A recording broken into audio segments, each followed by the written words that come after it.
I was noticing something with my mom the other day, and I just really haven't had the right words for it until now. Oh, what is it? Well, it's this quiet sort of contradiction. She gets cold all the time now, even when it's warm out, and she just seems, I don't know, a bit weaker. Like carrying a single bag of groceries to the kitchen is suddenly this huge chore for her. Right, needing to stop and rest halfway up the porch steps. Exactly.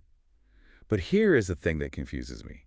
We went to the clinic last week just for a normal checkup, and they weighed her. And the number on the scale hasn't changed at all.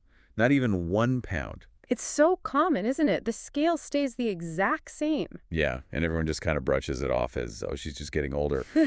But if the scale isn't moving, I mean, how is a person supposed to realize they're actually losing strength until something bad happens, like a fall? That false sense of safety from the scale is, well, it's a massive trap. I went through the exact same thing a few years back. You look down, the number's fine, but you just feel frail.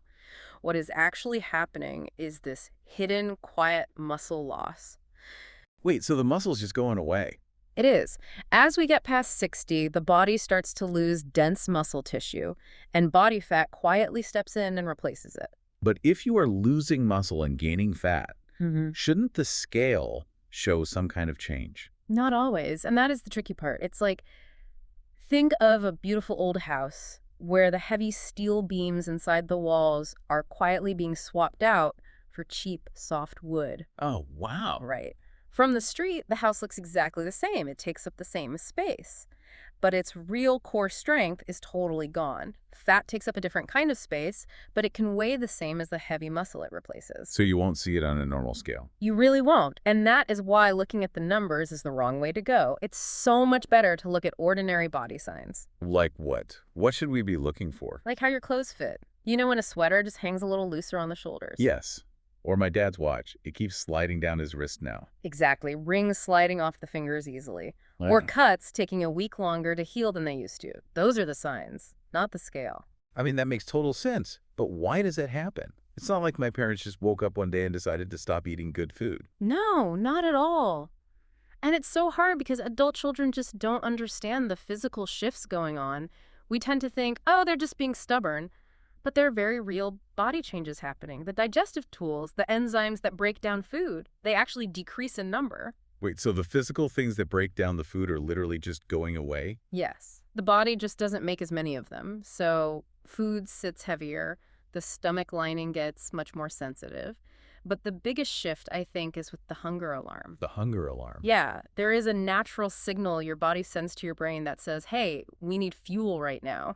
But as we get older, that alarm gets muffled. So the body desperately needs the fuel to keep those steel beams strong, but the brain isn't hearing the alarm. Right. The bell isn't ringing loud enough. That's honestly heartbreaking because my instinct is always to just pile more food on my dad's plate. Like, come on, finish your dinner. You have to eat more. And he just pushes it away after 3 bites. And he pushes it away because his body genuinely feels full. It's not him being picky. Sitting down to a heavy meal when your hunger alarm is broken and your stomach enzymes are low, it feels terrible. I feel so guilty for pushing him now. I just get scared when I see him shrinking. Please don't feel guilty. It's a natural reaction to want to feed the people we love. But the truth is, the answer isn't a larger volume of food. Right. We have to change the timing. The timing. Yes. The body actually needs plenty of protein to rebuild that muscle. In fact, an older body needs more protein in a single sitting to turn on the muscle-building engine than a young person does. Wait, really? So a 70-year-old needs more fuel to start the engine than a 25-year-old? Exactly. The engine gets a little rusty, so you need a bigger spark. But here is the catch. Because the stomach is sensitive and the hunger is low, you can't just serve them a giant steak at 7 in the evening. Right, because they'll eat 2 bites and be done. Exactly. So you have to spread it out. And this brings us to the biggest mistake so many of us make in our 60s and 70s. What's that? The 5-hour morning gap. Oh, I know this one. My mom wakes up, has half a piece of toast and tea around 8 in the morning, and then she just gardens or reads until 1 in the afternoon. Yes. That massive gap. Going 5 hours with almost no real food. Is that really so bad? I mean, she says she just isn't hungry. It is so harmful because that long stretch quietly turns off her hunger alarm even more. By the time 1 o'clock rolls around, her stomach is completely asleep. Food is the last thing she wants. Oh, wow. So she's basically training her body not to be hungry. Precisely. We ignore these subtle body signals or we praise people for eating small amounts. But that wait and see approach is really dangerous for muscle health. So how do we fix it? If she isn't hungry for lunch, forcing her to eat at 10 in the morning is just going to ruin her appetite completely, isn't it? It sounds backward, I know, but it's actually the secret to waking the stomach up.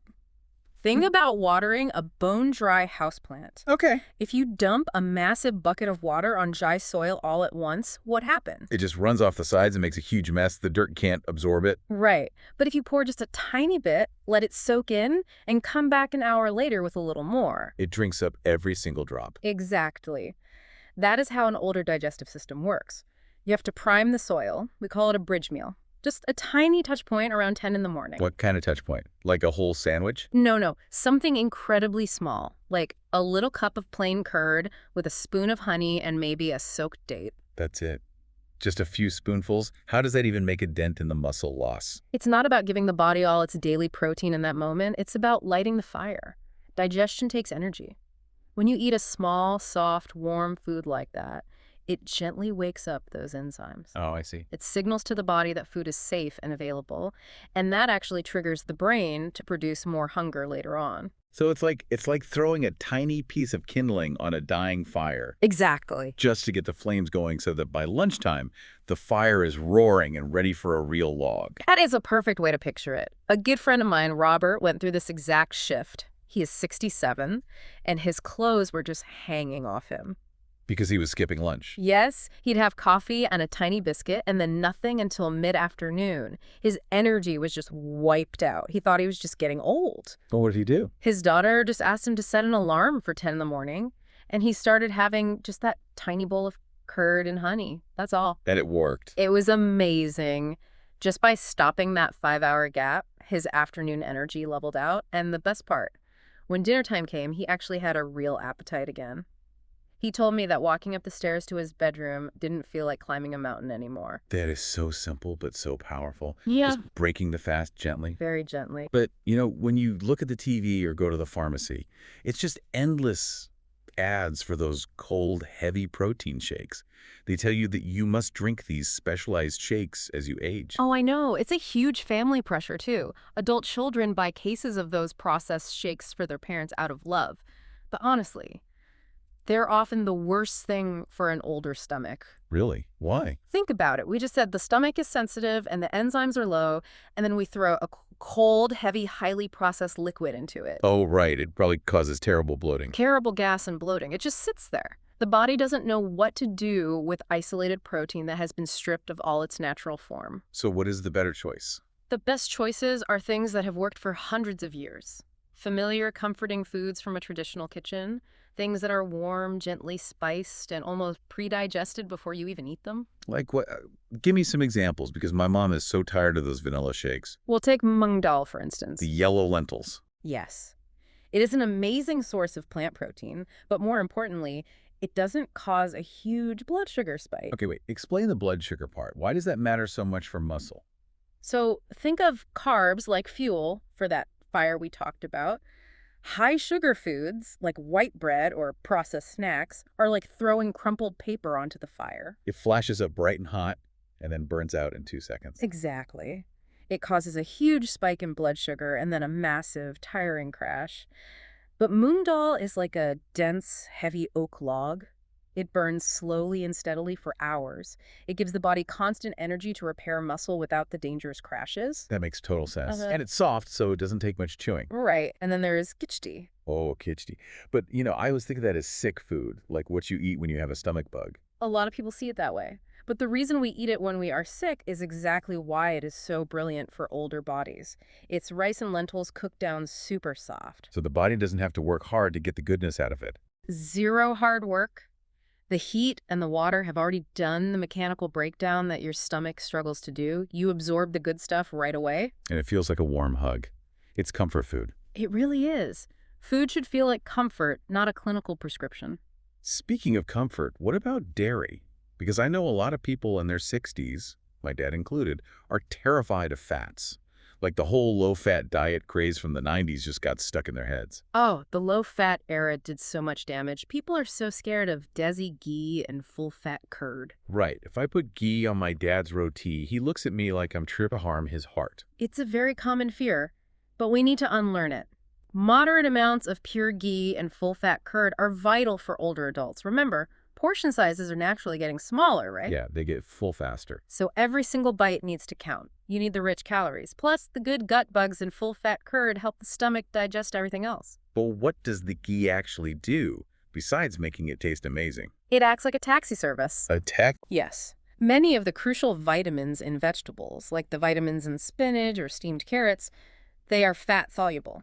That means the body cannot absorb them without a little bit of fat present. Wait, so if you eat plain steamed carrots with zero fat, The vitamins just pass right through you. The body can't use them. The ghee acts as a taxi, picking up those vitamins and safely driving them into your bloodstream. wow, I had no idea. So adding that spoonful of ghee is actually unlocking the vegetable. It unlocks the whole meal. Okay, so we have the warm foods, the bridge meal, the good fats. But I feel like there's an emotional side to this that we aren't talking about. What do you mean? Well, I think about my neighbor's aunt. She lives alone, and whenever I check on her, her fridge is it's empty.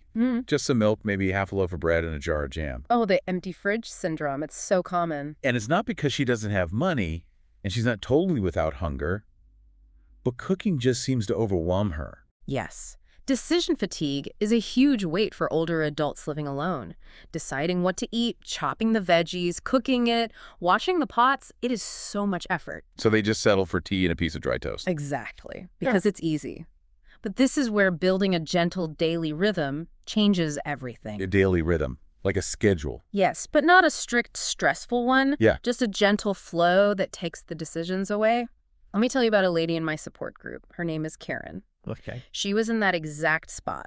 Living alone, lonely, losing weight, totally lost her drive to cook. But her granddaughter stepped in and just helped her set up a quiet rhythm for the day. What did that look like? Well, within an hour of waking up, she doesn't even have to think. She just has a small, warm bowl, maybe 2 soft-boiled eggs, a ripe banana, and a small cup of warm turmeric milk. Oh, so getting that slow-burning energy right at the start. Yes. Then, at 10, when the old habit would have been to eat nothing, she has her small cup of curd and honey, the bridge meal, Keeping the fire going. then a nice warm lunch, a soft bowl of khichdi with that spoonful of ghee. But the real magic happens in the afternoon, What happens in the afternoon? the 4 o'clock crash. Oh, yes. The house gets quiet, they sit on the couch, and suddenly they're asleep for an hour. And they wake up feeling groggy. Super groggy. Yeah. And completely grumpy. And when you wake up groggy at 5 or 6 in the evening, do you want to stand at the stove and cook a healthy dinner? Definitely not. You just want cereal or toast. Exactly. The afternoon sleep changes everything. So Karen's granddaughter added a 4 o'clock protector meal. A protector meal. I love that name. What is it? It's just a drink to stop the blood sugar from dropping. Sometimes a blended peanut butter and banana drink, or a traditional sattu drink. Sattu, I've heard of that. It's roasted gram flour, right? Yes, mixed with water, a little cumin, a pinch of salt. Because the flour is roasted, the heat has already broken down the hard starches. So it's pre-digested again. Yes. It gives a cooling energy boost and totally prevents that 4 o'clock couch crash. So because she doesn't crash, she actually has the energy to eat a real dinner. Exactly. She'll have soft rotis with a bit of gently spiced paneer and a glass of buttermilk. Oh, paneer's great because it's so soft. If your teeth hurt or your jaw is tired, a tough piece of chicken is awful, but paneer is easy. It's perfect. And adding a pinch of some call it asafoetida, to the buttermilk stops any overnight gas or bloating. And the beauty of this is that Karen doesn't have to wake up and wonder, what am I going to eat today? No. The rhythm just carries her. She told her group that the routine felt like it was physically taking care of her. It was a form of self-love. Her strength came back just by stopping the habit of skipping meals. That is beautiful. It's not about forcing big meals. It's about a rhythm of care. Yes, deep care. Of course, if someone has specific health issues, you adjust the rhythm. Like if you take blood thinners, you just keep your green leafy veggies very steady day to day. Right. And if you take blood sugar medicine, you don't eat all your fruit at once. You just spread the banana and the dates out across the whole day. And I imagine you also want to avoid heavy fried foods right before bed just to protect your sleep. Oh, definitely.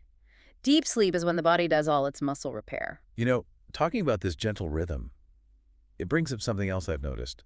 How we actually sit and eat. The environment. Yes. My dad has this habit of eating his dinner standing at the kitchen counter or sitting in the living room with the evening news blaring.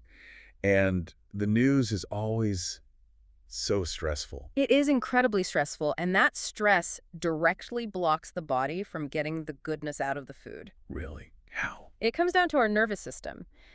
Digesting food is a rest and digest mode. Rest and digest. Okay. Think about it from a primal level. If your brain thinks you are being chased by a wild animal, it pumps your body full of stress chemicals. Right, the flight or fight mode. Yes. And in that panic mode, the body pulls all the blood away from your stomach and sends it to your legs so you can run. Because you don't need to digest a bowl of dal if you're fighting for your life. Exactly. But here's the problem. Your brain doesn't know the difference between a real wild animal and the screaming voices on the evening news. Oh, wow. If you are stressed, arguing, or staring at a scary news screen, your brain thinks there is danger. The blood leaves the stomach. The digestive juices stop flowing. So you could be eating the most perfect, warm, ghee-covered khichdi in the world. And your body won't absorb half of the nutrients because it doesn't feel safe. The body has to feel deeply calm to unlock the food. That is just staggering. It makes me wonder, are we silently starving our bodies just because we refuse to sit in quiet for 20 minutes? We really are. The modern habit of rushing, scrolling on phones, eating while anxious, it's robbing us of the very nourishment we are swallowing. Taking a breath and just being in the room seems so simple, but it might be the most important step of all. It truly is, respecting the body enough to let it rest. Next time I sit with my parents for a meal, I'm going to turn off the TV. I'm just going to sit with them. Let the body actually receive the care we're trying to give it. These thoughts, these questions, they don't have to stop here. Wellness Geek Seniors has many more podcasts and videos just like this one. Subscribe to the channel and explore other episodes. They all flow the same gentle way. If this podcast felt genuinely useful to you, share it with even one person in your life. That one share can bring a real change in someone's life, and it helps Wellness Geek Seniors reach more people who truly need this. If this brought you real value, look for the join button right next to the Wellness Geek Seniors logo below this video. Click it and become a member of the Wellness Support Circle. Your support helps honest health awareness reach thousands who are silently struggling. Wellness Geek Seniors moves forward because of you. Thank you so much from the heart for being here.